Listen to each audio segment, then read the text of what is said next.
Somewhere in your ancestors' minds, there was a hard wall.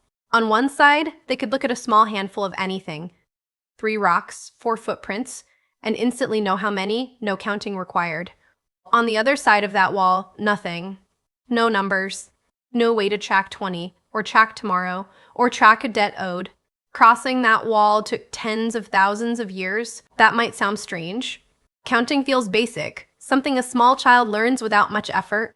But counting is not the same thing as knowing quantity, and the difference between those two things shaped the entire future of mathematics. This isn't a guess about ancient psychology.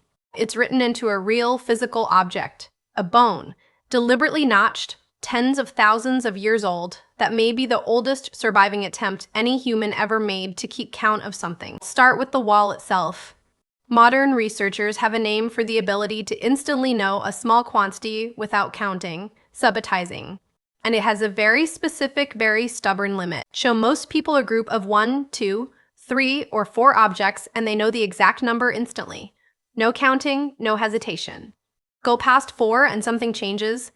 The brain stops perceiving and starts calculating. That 4-item ceiling shows up again and again across cultures, ages, and even some other animal species, suggesting it isn't learned. It's a basic feature of how brains process the world, likely present in early humans exactly the way it's present now. So here's the actual problem early humans faced. A herd of 8 animals, a dead of 12 days, a group of 15 people separated during a migration. All of that is far past what any human brain can just glance at and know. Without a real number system, all of that information was either lost or had to be tracked some other way. And the earliest other way humans found wasn't a word. It was a mark. The oldest strong candidate for this kind of deliberate tally comes from a cave in the Lubumbo Mountains on the border of South Africa and Eswatini. Researchers there found a small baboon fibula notched with 29 distinct marks. It's called the Lubumbo bone. And depending on the exact dating method used, it may be somewhere between 35 and 43,000 years old, making it one of the oldest mathematical artifacts ever found anywhere on Earth. 29 marks is a specific, deliberate number, not a random scattering. Some researchers have proposed it may have tracked a lunar cycle or a menstrual cycle, both of which run close to that same length. Nobody can prove intent with certainty, but the deliberate, evenly spaced notching is hard to explain any other way. Whatever it was counting, the method itself is the real breakthrough. A mark for a mark. 1 notch, 1 unit, however many units needed, cut into something durable enough to last. That's not just record keeping. That's externalizing memory itself. An even more striking artifact comes from Central Africa, near the headwaters of the Nile. The Ashango bone, roughly 20,000 years old, and far more complicated than a simple tally. Its notches aren't in one simple row. They're grouped into distinct clusters, some in patterns that look deliberately organized, not just a running tally. One column has been read by some researchers as containing prime numbers. Others read it as a lunar tracking tool. The debate is real and unresolved. What almost everyone agrees on is this: whoever made these marks wasn't just scratching randomly. The grouping itself shows structure, a mind organizing quantity into categories, not simply piling up individual marks one after another. Bones weren't the only tool available. The oldest counting device any human ever had was already attached to their body, their own hands. 10 fingers offered an immediate, built-in tally system, no tool making required, always available, and easy for another person to read at a glance. Some researchers think this is why base 10 counting systems became so common across unrelated cultures worldwide. Some cultures extended the system further, counting toes as well as fingers, producing base 20 systems still reflected in a handful of languages today. The body itself may be the reason so much of human counting clusters around these 2 specific numbers. Finger counting also solved a problem tally bones couldn't. It let 2 people count together, in real time, comparing quantities instantly without either one carving anything at all. Here's a detail that surprises a lot of people. Having a numerous sense and having words for numbers are not the same thing. And the second one may have taken much longer to develop than the first. Some languages studied by anthropologists today, spoken by small isolated communities with limited contact with outside counting systems, have only words for 1, 2, and many. Everything past 2 is simply lumped into a single category. That doesn't mean that people speaking those languages can't perceive larger quantities. It means their language never needed a specific word for every number. because their daily life never required tracking exact large quantities the way agricultural and trade-based societies eventually did. That's an important idea to sit with. Number words aren't a fixed feature of the human mind. They're a technology invented and refined only as far as a given society actually needed them to go. None of this was abstract curiosity for early humans.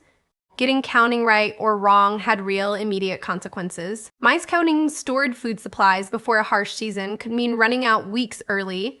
Mice counting people in a group during a dangerous migration could mean leaving someone behind without anyone realizing until it was far too late. A tally bone wasn't a curiosity or an art object. In a very real sense, it was survival equipment as practical and necessary as a spear or a fire starting kit. Tally marks salt counting. They didn't solve something else entirely, writing a large number down quickly without carving 100 individual notches one at a time. That limitation is likely part of what eventually pushed later human societies towards symbols. A single mark that could represent a group of 5 or 10 instead of one mark per single unit. That shift from one-to-one tallying toward grouped symbols is one of the true origins of written mathematics. Every number system built after that, however sophisticated, however abstract, traces its lineage back to that same basic insight. Find a shortcut for counting one thing at a time. It's worth being honest about the limits of what any of this actually proves. A notched bone doesn't come with an instruction manual. Every interpretation, lunar calendar, tally, ritual object is an educated guess built on physical evidence, not a certainty. What isn't in serious doubt is the deliberate, repeated act itself.